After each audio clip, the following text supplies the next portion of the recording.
Okay, sorry I'm late. That's Trump, yeah. It's 1946, and you could really trace the start of the baby boomers to September of 1946, if you do the math. Because in September of 1946, there was something called Operation Magic Carpet, where 22,000 American troops came home every day. And if you look and do the math, 9 months later, the baby boom really starts in June of 1946. In fact, he was born in June of 1946. So I'm not making any political statements here. I'm just going to show who was born in 1946. There was Donald Trump, George W. Bush, Bill Clinton. They were presidents of the United States, and they were all born in 1946.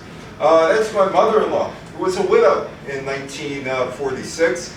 Husband was killed Christmas Eve, 1944, in a boat in Europe, and she had a kid in 1945, who technically is not a baby boomer.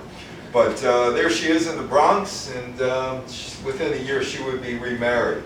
Joseph Stalin, still on the world scene in 1946. Winston Churchill is not on the world scene in 1946. Harry Truman, he is on the world scene in 1946. The Nuremberg Trials, taking care of Nazis, right? You'd be surprised how few Nazis actually faced the Nuremberg Trials who were tried for their crimes against humanity. This is Japan and Tojo. Again, he's going to be tried crimes against humanity. The Middle East is kind of interesting because it would be Jewish groups who are the guerrillas or the terrorists, at least according to Britain in 1946. This is a Supreme Court decision, Irene Morgan versus the state of Virginia. She was thrown off a bus and arrested in 1944. She takes her case to the Supreme Court. She wins. Jim Crow loses. Well, she's supposed to win. Jim Crow's supposed to lose. Really doesn't happen for a long time. Remember this guy, Dr. Benjamin Spock? How many of you used the Dr. Spock book as your guide? I know I am a Dr. Spock baby. I used to see the book laying around. He was the guy who sold millions upon millions of books about how to raise your children, 1946. The National Football League's color barrier is shattered in Los Angeles. For 12 years, the National Football League did not have any Negro players for 12 years. Well, return to normalcy. McDowell County, West Virginia, August 24th. Look, Van Johnson's in the movie called Born for Trouble. Look at the cars. 1946, there is no war. America can go back to the business of being America. But it's been a long time since America could go back to the business of being America. 1929, there is the Depression, which lasts throughout the 1930s. Then, December 7th, 1941, America enters World War II after the Japanese bombed Pearl Harbor. But it's over. It's over. And Americans can enjoy prosperity and life. Well, maybe not. Post-war, the start of the baby boom. World War II is over. And the American economy shifts from wartime to peacetime, with millions of returning veterans either looking for jobs or returning to school under the GI Bill. Any of you impacted by the GI Bill, whether it was your husband or maybe even your parents who got to college, or your husband or your father who got to college, or a brother or a brother-in-law who qualified under the GI Bill? GI Bill sent people to college. Wonderful. It was wonderful. How did that impact you in any way? Did it impact you? It didn't.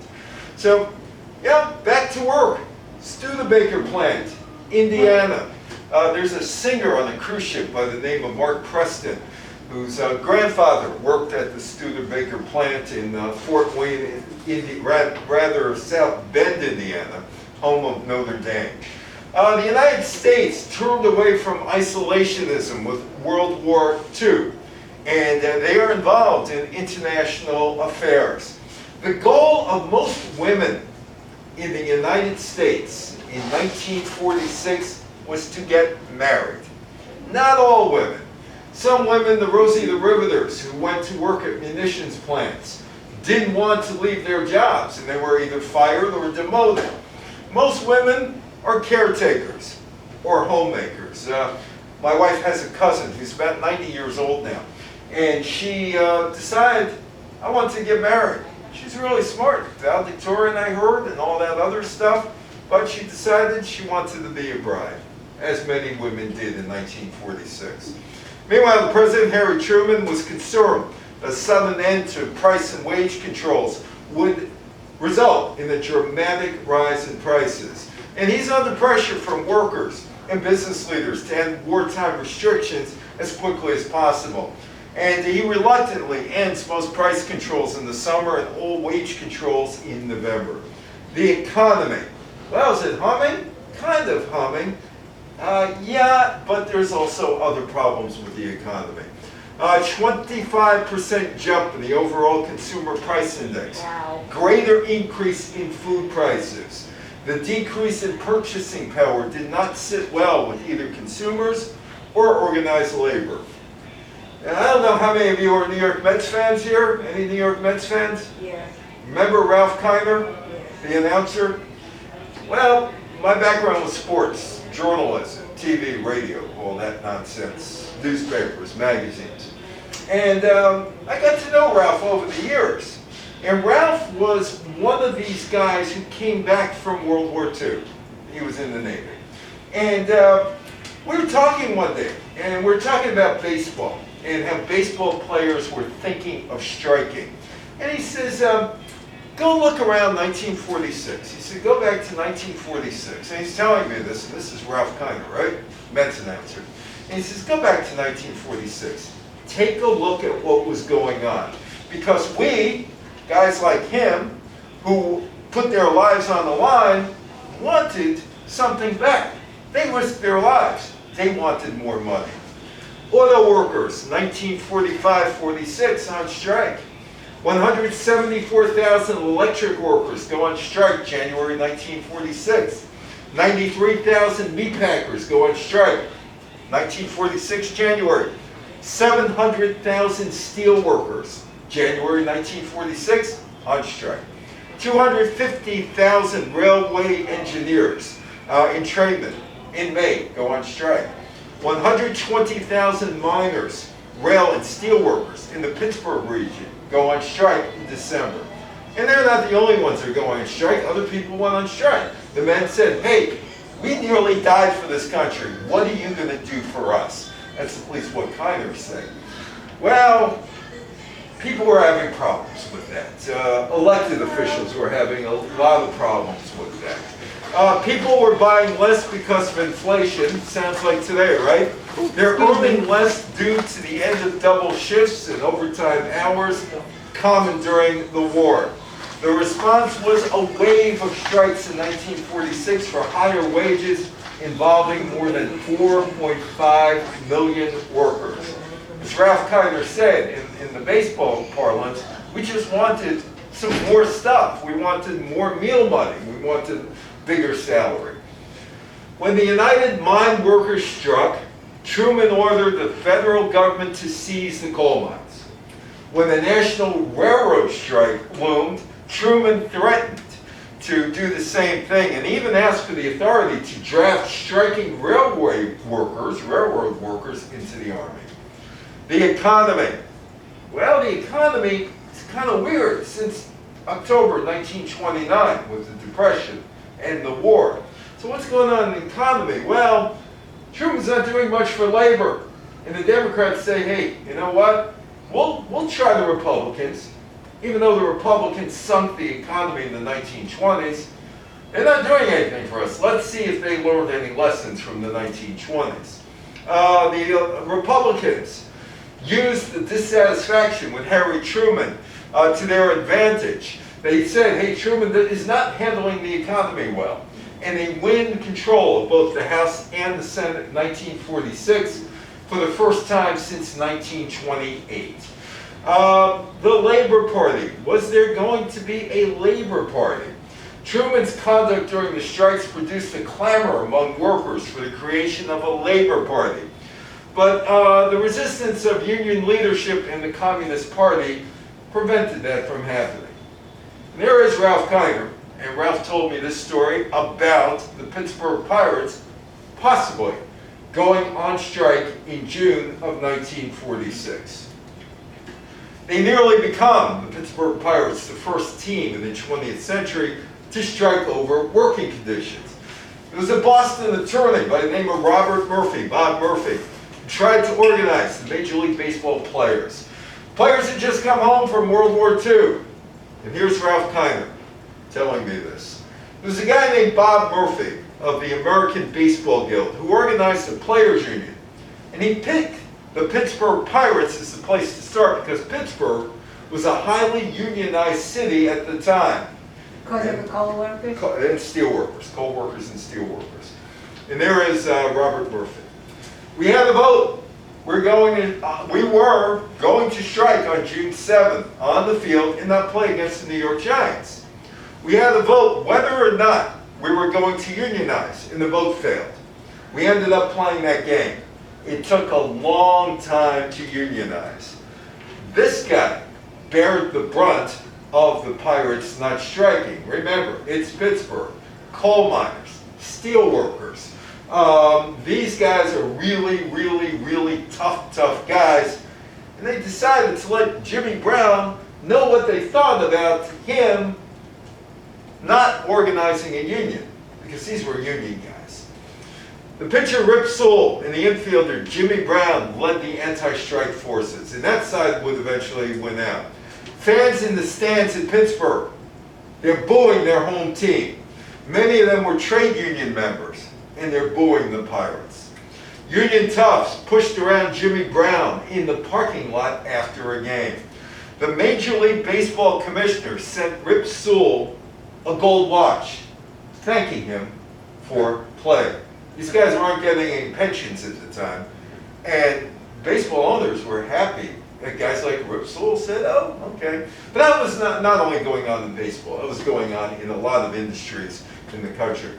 Meanwhile, back in the USSR, rather playful Joseph Stalin with Winston Churchill in that picture. Churchill's off the world stage, but he gets back onto the world stage. Iron Curtain speech. After the Allied victory in Europe in May of 1945, beating Germany and the Nazis, the Soviet Union began to shape East Europe in its own image, bringing the governments of many nations into line with Moscow. February 9th, 1946, speech, the premier, Joseph Stalin of the Soviet Union. His talk is about the war and his feelings that inevitably the East and the West would go to war. Winston Churchill gives the Iron Curtain speech. He had helped win the war in Europe, the English, but lost in the British general election in July 1945 to Attlee. He eagerly accepted an invitation to appear on the same platform with the President of the United States, Harry Truman, at a small college in Missouri. And he gives what is now known as the Iron Curtain speech. And this sets the tone for the baby boomers. This sets the tone for the rest of your life, in my life. And it's being carried out today with the Russians invading Ukraine, and there's a proxy war going on right now. United States, NATO, sending material, not men, material to Ukraine so they can fight against the Russians. The Iron Curtain speech. It's March 5th. It's Westminster College in Fulton, Missouri. Churchill's famous words, from Seton in the Baltic to Trieste in the Adriatic, an iron curtain has descended across the continent. And it would usher in a Cold War that would frame geopolitical landscape, not only for about 50 years. The Soviets would fall in 1991. The former English premier prime minister, with Harry Truman at his side, articulated the threat that the Soviet Union and communism posed to peace and stability in the post-war world. And there they are, Truman and Churchill.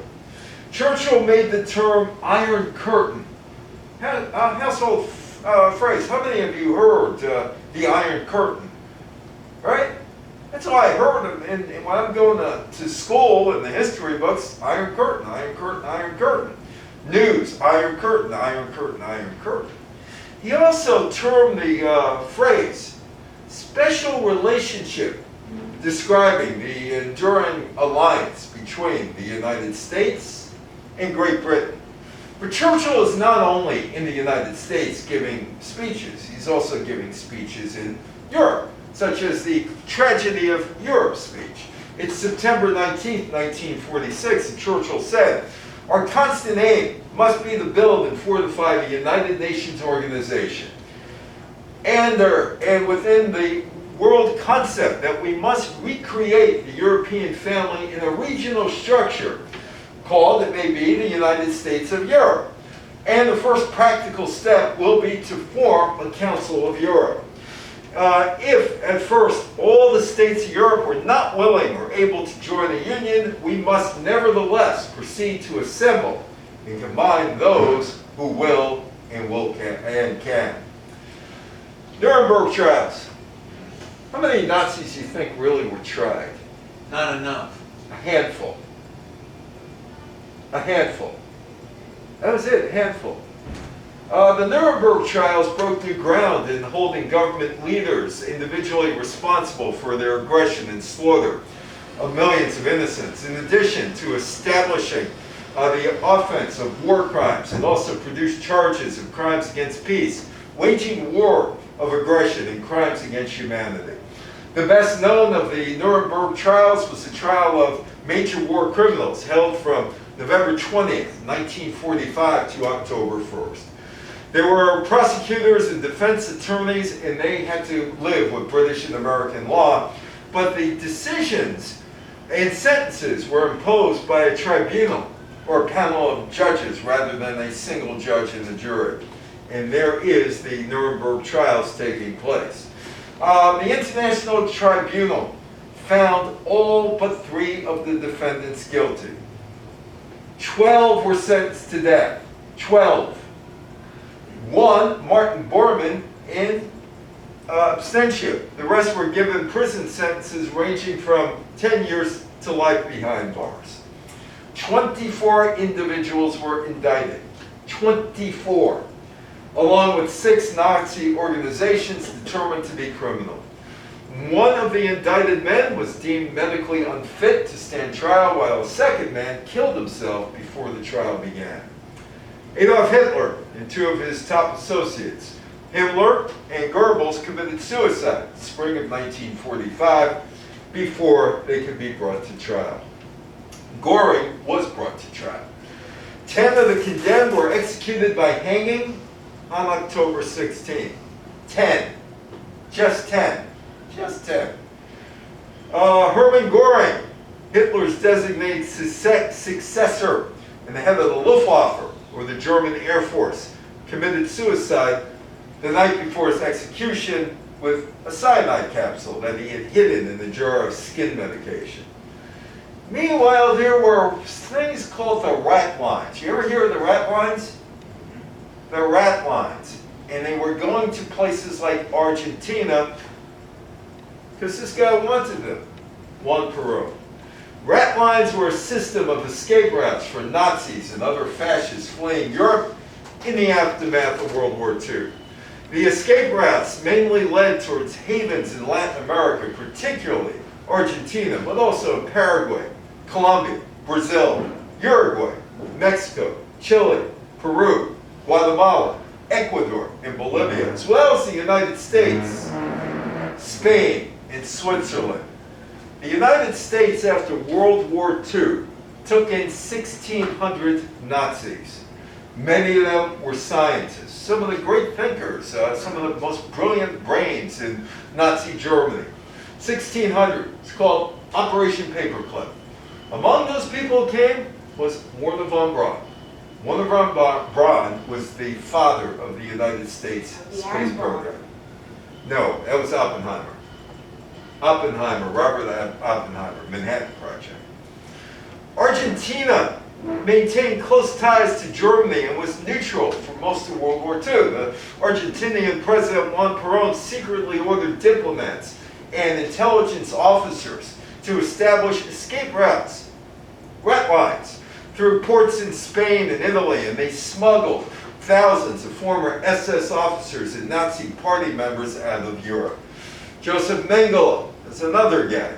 Perón had been drawn to the ideologies of Benito Mussolini and Adolf Hitler while serving as a military attaché in Italy during the early years of World War II.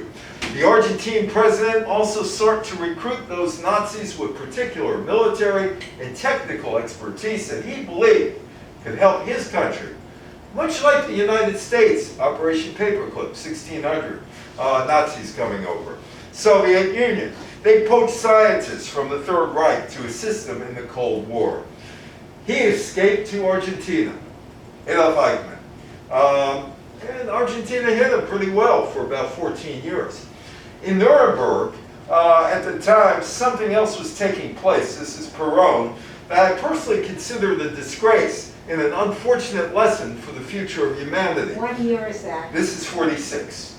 I became certain that the Argentine people also considered the Nuremberg process a disgrace, unworthy of the victors, who behaved as if they hadn't been victorious and deserved to lose the war. Now you said that they didn't prosecute enough of them. What do you think of Juan Perón now? I never liked him. Never liked it. Did you see Evita though?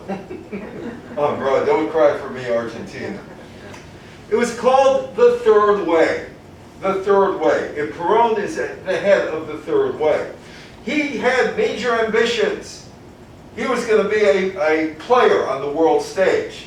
And he pushed a different ideology.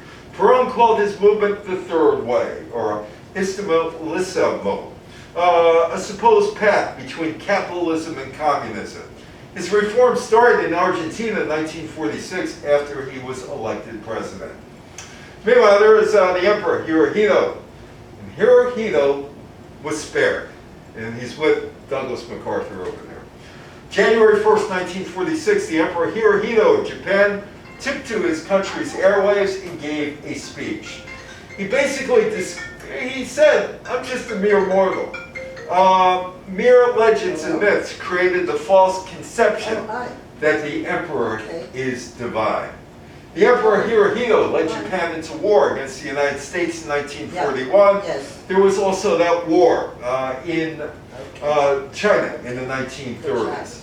General Douglas MacArthur and the Americans are occupying Japan following the Japanese surrender in September of 1945. Hirohito and the nation's political leaders swiftly drafted a new Japanese democratic constitution produced by MacArthur's staff. Hirohito would be spared. They wouldn't kill him, but he would remain a figurehead. He didn't have to face a trial. But they did that, basically the Americans, so that they would kind of mollify the Japanese and while they took over Japan. Emperor Hirohito, the International Military Tribunal Far East, and he's nowhere near that. Tokyo War Crimes Tribunal. January 19th, the General Douglas MacArthur ordered the creation of the International Military Tribunal for the Middle East, or Far East rather. On May 3rd, the prosecution opened its case charging the defendants with crimes against peace, conventional war crimes, and crimes against humanity. The prosecution had to prove three things: that war crimes were systematic or widespread, the accused knew that troops were committing atrocities, and the accused had the power or authority to stop the crimes. Prosecutors presented their case for 192 days and would finish on January 27, 1947. Eventually, 6 defendants were sentenced to die by hanging for war crimes, crimes against humanity, crimes against peace, including Tojo. 6 defendants were sentenced to life in prison. Hideki Tojo was a general in the Imperial Japanese Army who served as Japan's prime minister from 1941 to 44. He is executed in 1948. Meanwhile, the Brits have made a mess of the Middle East, an absolute mess of the Middle East. My old buddy, Robert Freeman, who teaches or taught at Johns Hopkins University, and he was an advisor to Israeli prime ministers. He also met with Abbas and Arafat, Tunisia. And he said that the Brits tried to do something for everybody in the Middle East with the Balfour Declaration in 1970.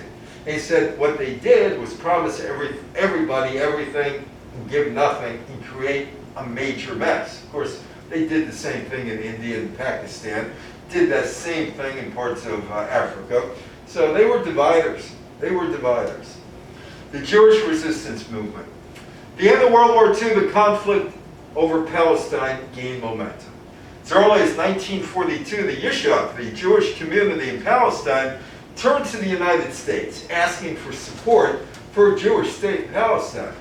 Britain said, no, we're not changing any policies. We're not allowing any more Jewish immigration into the Middle East, which might have helped save some people in the Holocaust.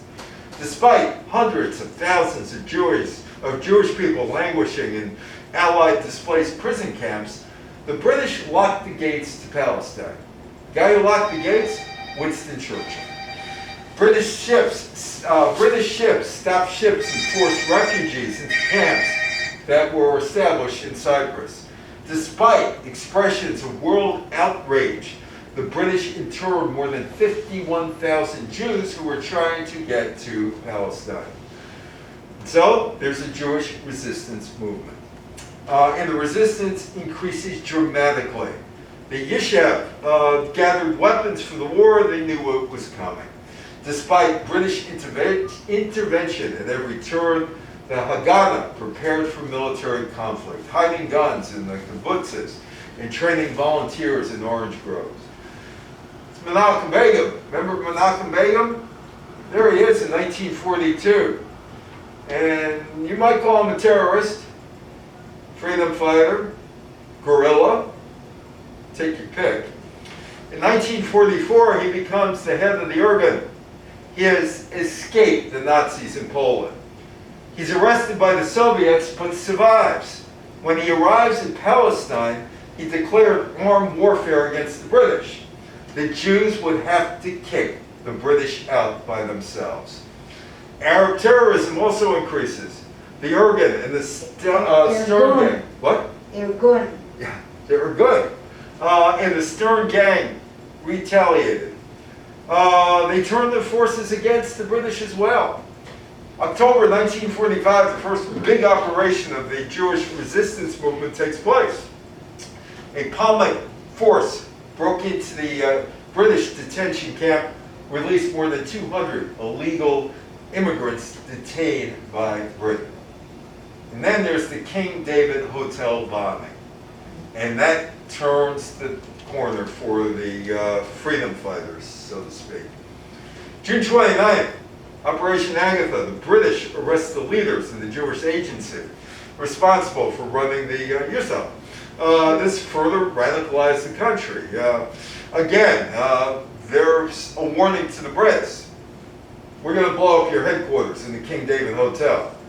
More than 100 British, Arabs, and Jews were killed in the bombing of the hotel. And the resistance movement continues. Britain had more than 100,000 troops in the country. Their efforts were in vain. Arab snipers are killing people, Jews, British citizens daily. Stern Gang getting bombs regularly. The Irgun was attacking British supply lines, bases, and compounds. The attacks would continue into 1947, and eventually the Brits would grow tired of the attacks. Meanwhile, there's a problem in India, Pakistan. The Brits are there. Nobody wants them there anymore. Get out.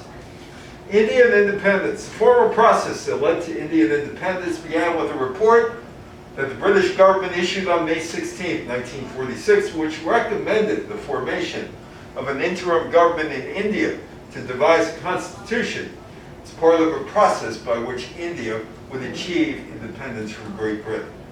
The interim government of India was formed on September 2nd. And this would be the government which the United States would establish diplomatic relations prior to the formal Indian independence. But there was also a Pakistani movement at the time. They say, hey, we want our areas too. We're here in the east, we're here in the west. We want to break away from India. 1946 elections resulted in the Muslim League winning 90% of the seats reserved for Muslims, and would pave the way for Pakistan to become a country. The United States cuts ties with the Philippines. It's over. They're no longer a colony. They signed the Treaty of Manila on July 4th, 1946, recognizing the Philippines' independence from the U.S. So you got conflicts in the Middle East. You have conflicts in India. And you're also going to have a conflict that the United States would be involved with between 1955 and 1975. The first Indo-China War. And the United States would dig in. The first Indo-China War was known as the Indo-China War in France, or as the Anti-French Resistance War in Vietnam, and it would begin in French Indochina on December 19th. In early 1946, the French landed a military force at Haiphong. And negotiations took place about what Vietnam was going to look like as a state within the French Union. On March 2nd, Ho Chi Minh is elected president of North Vietnam. There is Ho Chi Minh. And you got a conflict here. You got a major conflict. 1945, Ho Chi Minh begged the United States, absolutely begged the United States for support when independence was declared in Vietnam.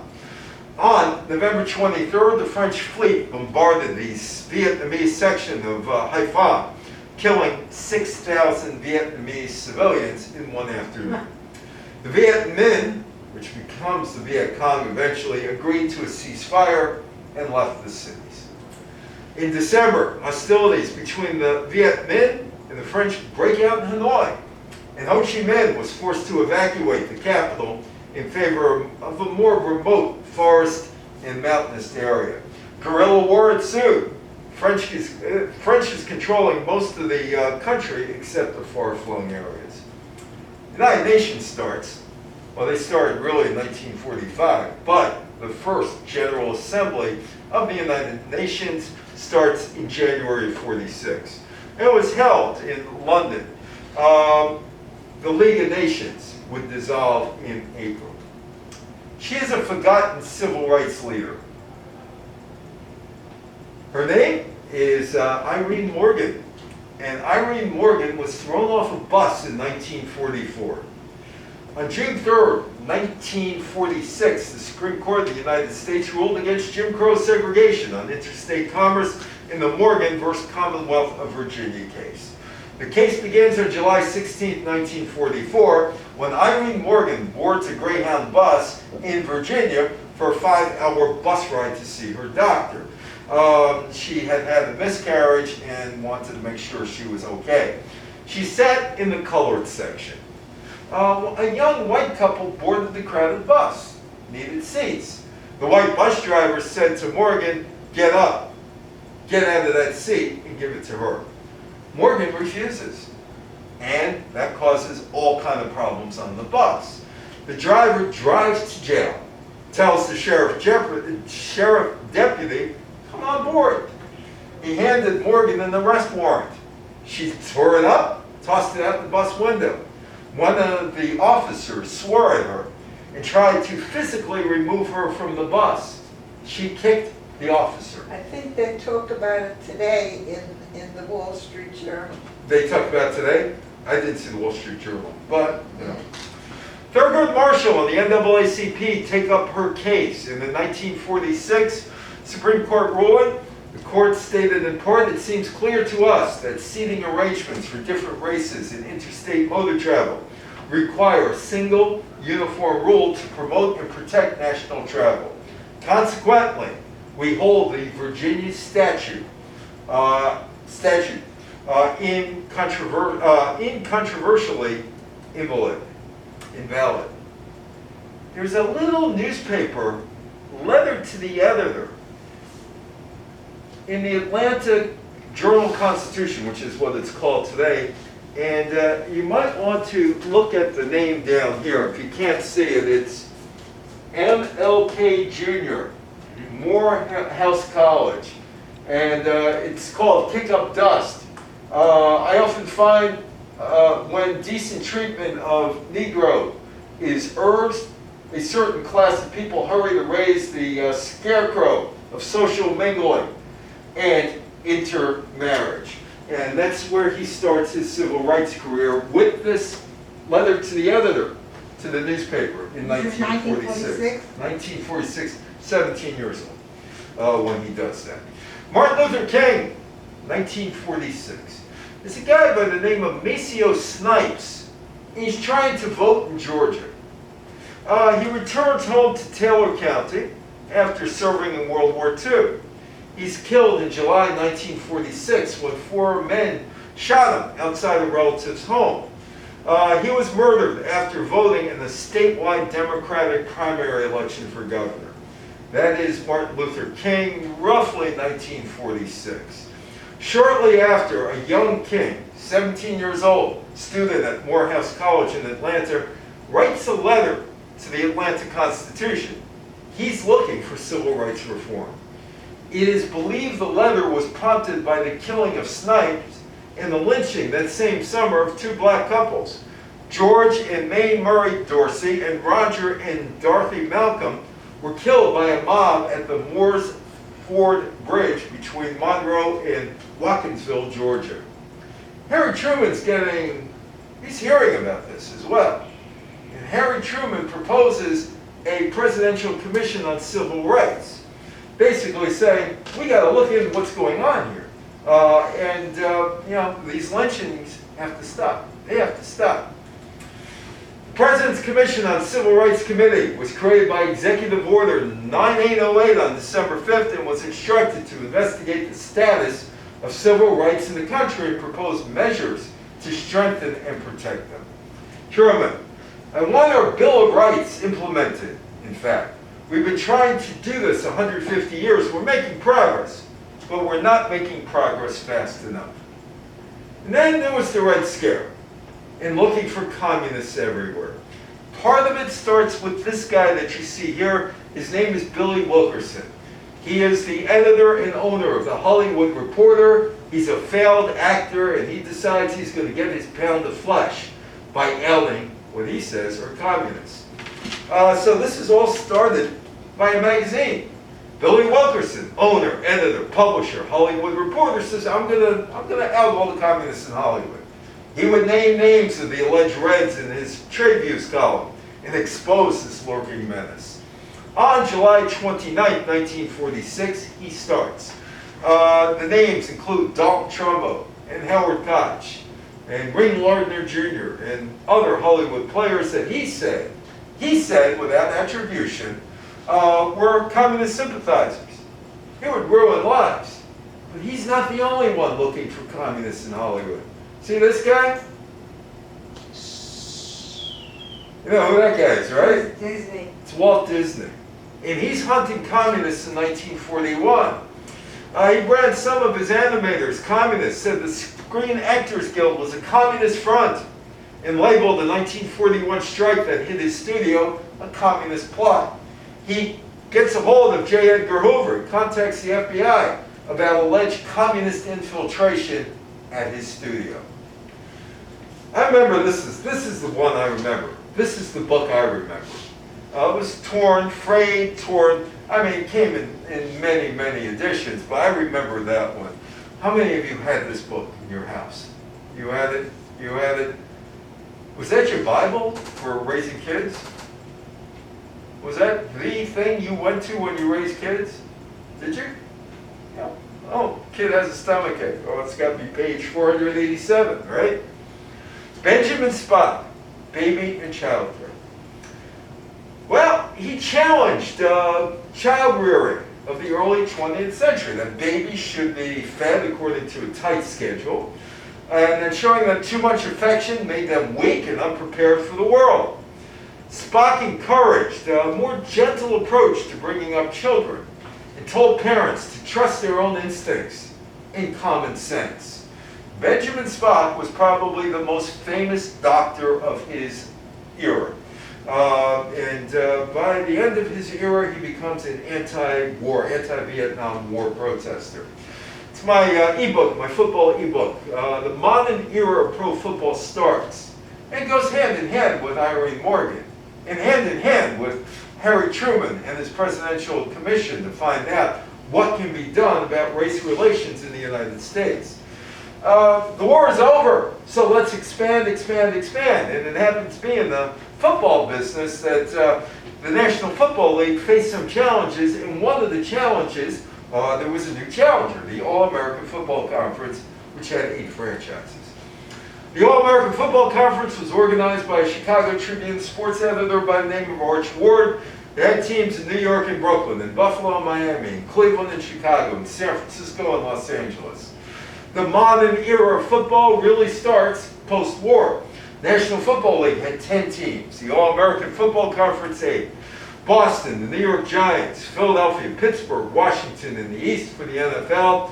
2 Chicago teams. Detroit, Green Bay, and Los Angeles in the West. But something else is about ready to change. Something that the National Football League did not want. I don't know if you recognize that guy. Do you recognize the guy behind him?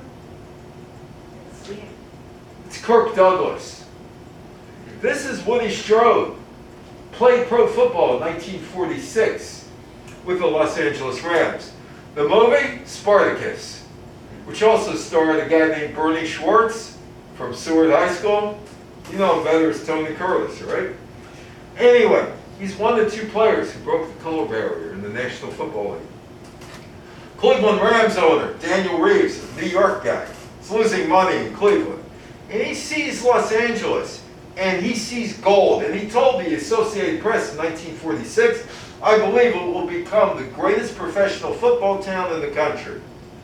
He was wrong. It wasn't. And still isn't, even though they won the Super Bowl this year. It's Los Angeles, you end up fashionably late. You know, there's the beach, there's so many other things like New York. Reeves also thought Dallas, Texas would be a good fit for him. So he's going to move his Cleveland Rams that lost money to Los Angeles. But only under one condition he's allowed to do that. He has to hire Negro players as part of the lease agreement with the Los Angeles Coliseum Commission. Very, very, very complicated.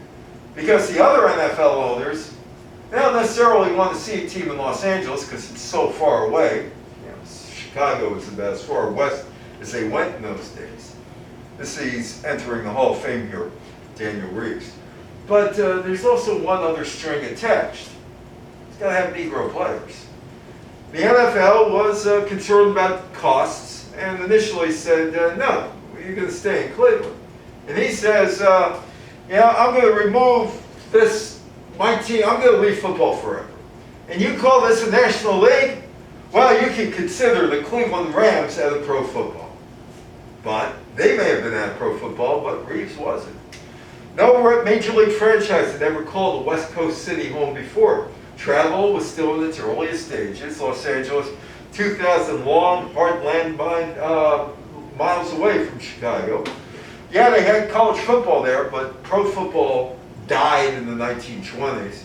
Oh, by the way, one of the most famous college football players who ever played in Southern California in the 1920s never really played. But you know, his name was Marion Morrison, but you know him better as John Wayne. John Wayne was kicked off his football team at USC. And a lot of football players were hanging around the lot at 20th Century Fox as extras. And you know the rest of the story now. College football was a big deal in Los Angeles. Breaking the color barrier. Breaking the color barrier. That's Kenny Washington.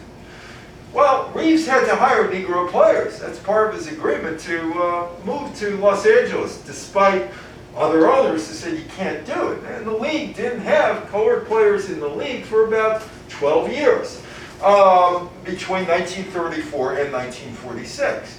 But he hires Kenny Washington, who was a great local star and played pro football in the Pacific Coast League, in the Pacific Coast Pro Football League in Hollywood, along with Jackie Robinson, who did as well.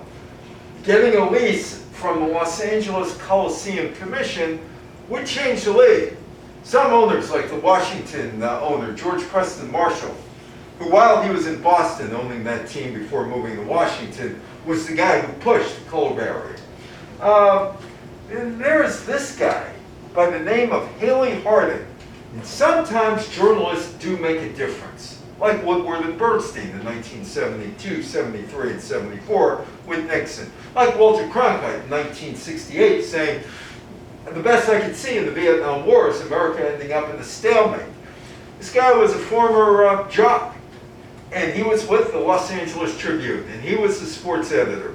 And he decides he's going to push to get black players in the National Football League. Took the microphone, outlined how the Coliseum was funded by public funds, and that the stadium could never be used by a segregated team because everybody in Los Angeles paid for the stadium. Also some federal money. So it had to be an equal opportunity employment place. Harding explained to NFL owners, and also to Coliseum commissioners, and the public that in LA and other parts of the West, they didn't see differences between black and white people like some other parts of the country did. He noted that blacks had served in World War II, that they had been a key in war preparation that had taken place in Los Angeles, and in fact, were part of the Battle of the Bulge. They helped build and help fund the Coliseum. And it was singularly strange that no NFL team had signed a player like Kenny Washington, who was considered one of the great players in college in 1939, and there was Kenny Washington. Kenny Washington and Woody Strode, with the Los Angeles Rams, became the first two Negroes in the league since Joe Lilliard suited up for the Chicago Cardinals on December 3rd, 1933. NFL said we never had a color barrier. Never had a color barrier. It was just one of those things, but we didn't intentionally do it. But NFL owners systematically removed Negro players from the league over an 8-year period. Lillard and the Pittsburgh Pirates player Ray Kemp were the last Negro players on rosters in 1933. That other league that started, the All-American Football Conference, no color barriers. Paul Brown is the coach of the Cleveland Browns. There's a team in Cleveland in this league after the Cleveland team leaves the NFL, and he's there with Marion Motley. Bill Willis and Marion Motley were hired by Paul Brown. They became teammates, lifelong friends. They endured taunts, racial slurs, dirty plays from opponents on the field.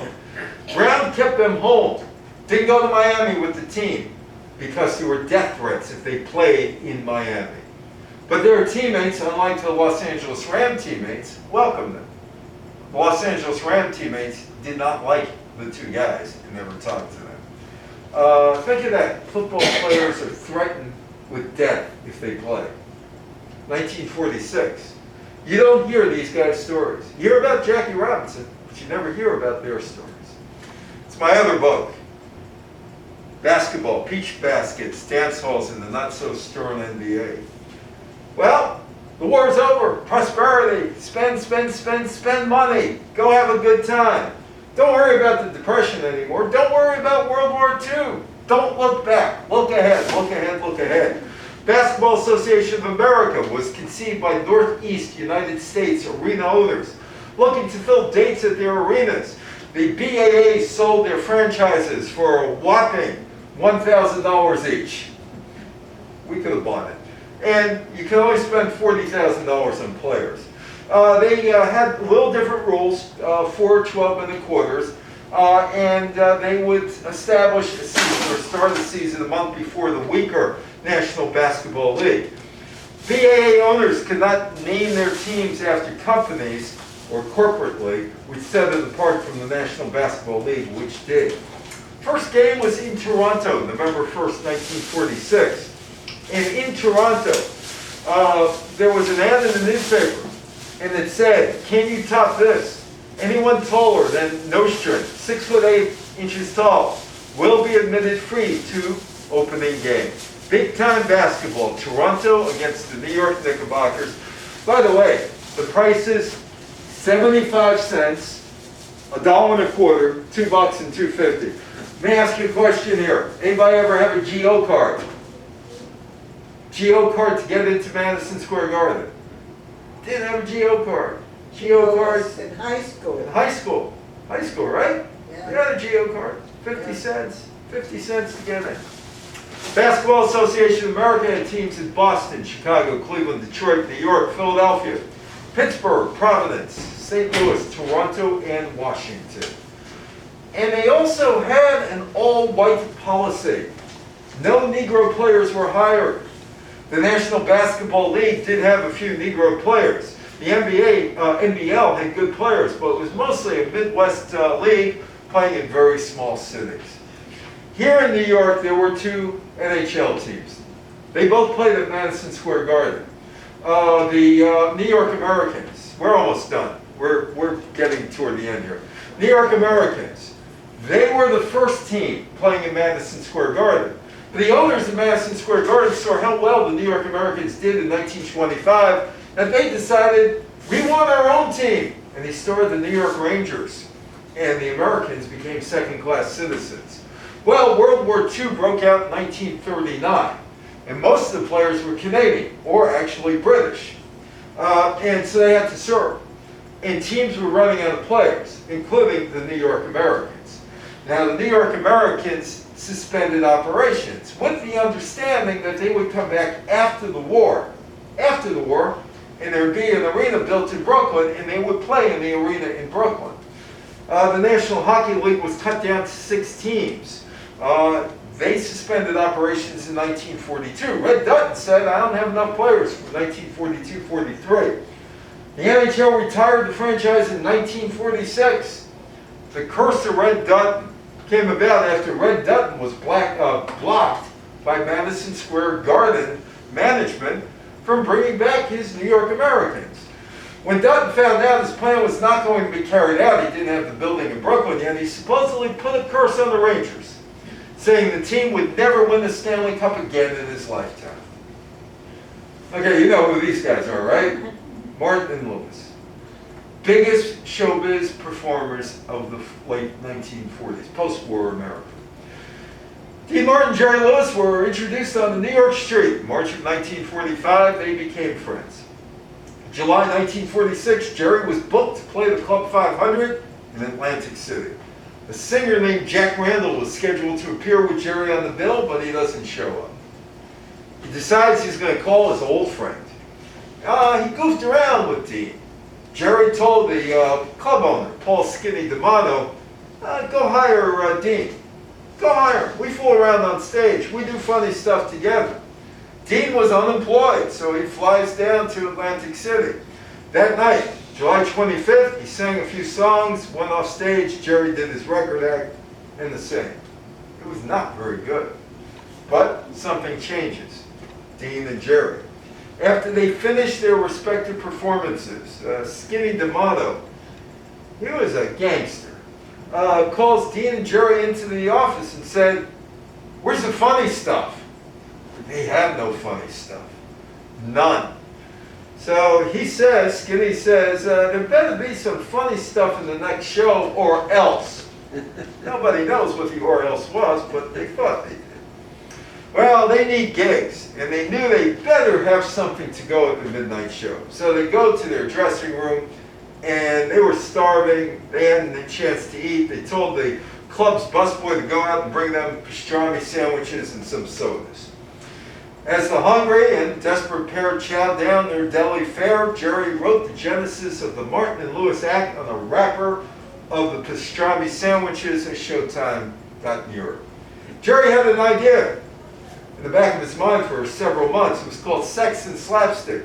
His idea was to pair up a handsome, confident man, as he put it, with a monkey. The rest is history. It was called the Monkey and the Organ Grinder. Live from Wanamaker's, New York City. How many of you remember Dumont? Dumont TV network. Do you have a Dumont TV? Anyway, Wanamaker's, remember Wanamaker's? There was one up in Yonkers, John Wanamaker's, historic. They had the studio there. Dumont was one of the world's pioneer commercial TV networks, rivaling NBC and CBS for the distinction of being first in the United States.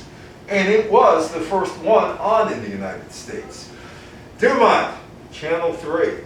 That's not New York, but that's Dumont camera room. On September 15th, Dumont Television Network begins broadcasting regularly in the United States. The first television network soap opera, Fairway Hill, is on Dumont. NBC's Cavalcade of Sports starts in 1946. It was the longest lasting network show from that year, ending 14 years later. How many of you have used a copying machine? Copying machine. And we call it the Xerox, right? Or we used to call it the Xerox. Anyway. In the office. Yeah, in the office. Well, this guy, Chester Carlson, he's the guy who puts it together. On October 22nd, 1938, Chester Carlson wrote the words 10-22-38 Astoria on a microscope slide. He rubs a cotton handkerchief on the zinc plate with a sulfur coating, applying a static charge. With a few more inexpensive manipulations, he managed to transfer the image of his message to a sheet of wax paper. The first photocopy was made. Claimed the patent for what would become photocopying technology, but did little with it for the next 8 years. In December 1946, he signed the first agreement to license electrophotography technology for commercial use. The agreement was between Carlson, the Hadwood Company, and Batel, another tech giant at the time. Cannes Film Festival is a big deal, right? Really big deal. Starts out, it's not. Starts out as a tourism thing, tourism destination. Had its origins in 1938 when Jean Zay, the French Minister of National Education, proposed to a high-ranking official and historian, Philip Elringer, and film journalist Robert Favre-Lebret, let's set up this festival. They get Americans and they get Brits, and the Cannes Film Festival starts.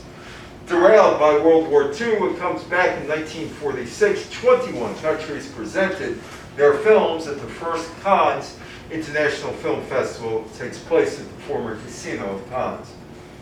How many of you watched this? It's a Wonderful Life. What do you think of the movie? Huh? It's dated. It's dated. It's dated now. But when it came out, Very popular. very popular. It's a Wonderful Life. A Christmas fantasy drama film produced and directed by Frank Capra, based on the short story and a booklet, The Greatest Gift, which Philip Van Doren Stern self-published in 1943, loosely based on Charles Dickens' A Christmas Carol.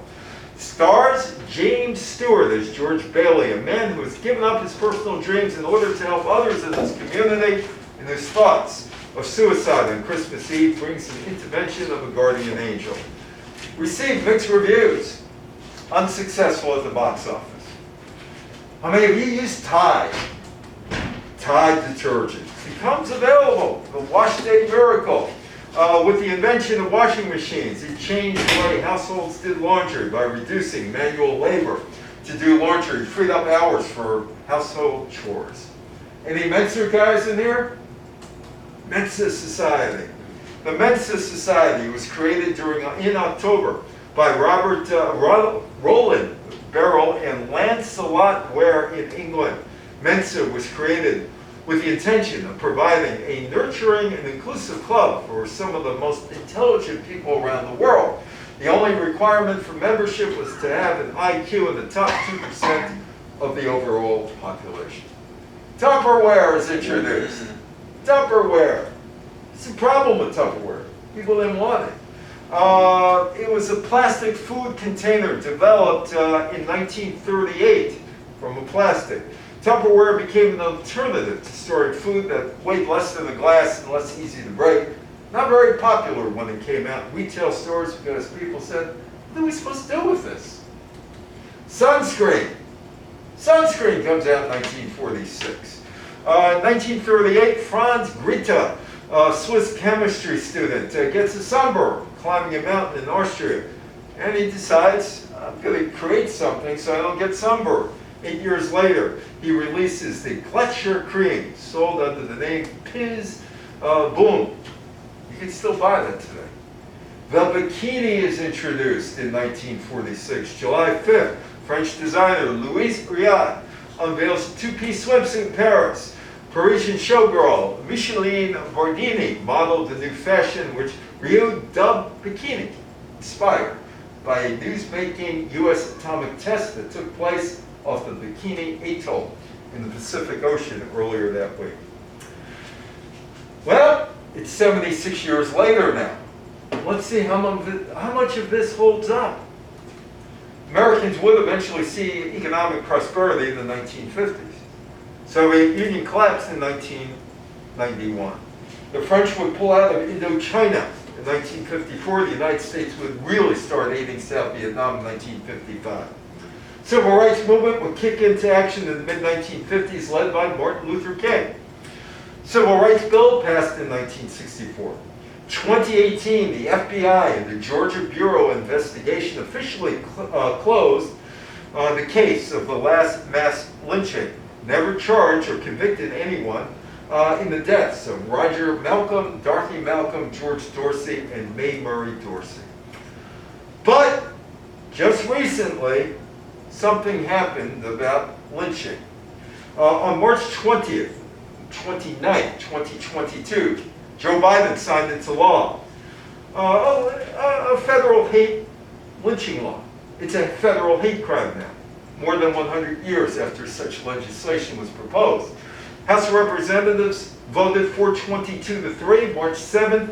8 members not voting after it cleared the Senate by unanimous consent. 3 House Republicans, Thomas Massey of Kentucky, Chip Roy of Texas, and Andrew Clyde of Georgia voted against the Emmett Till anti-lynching law of 2022.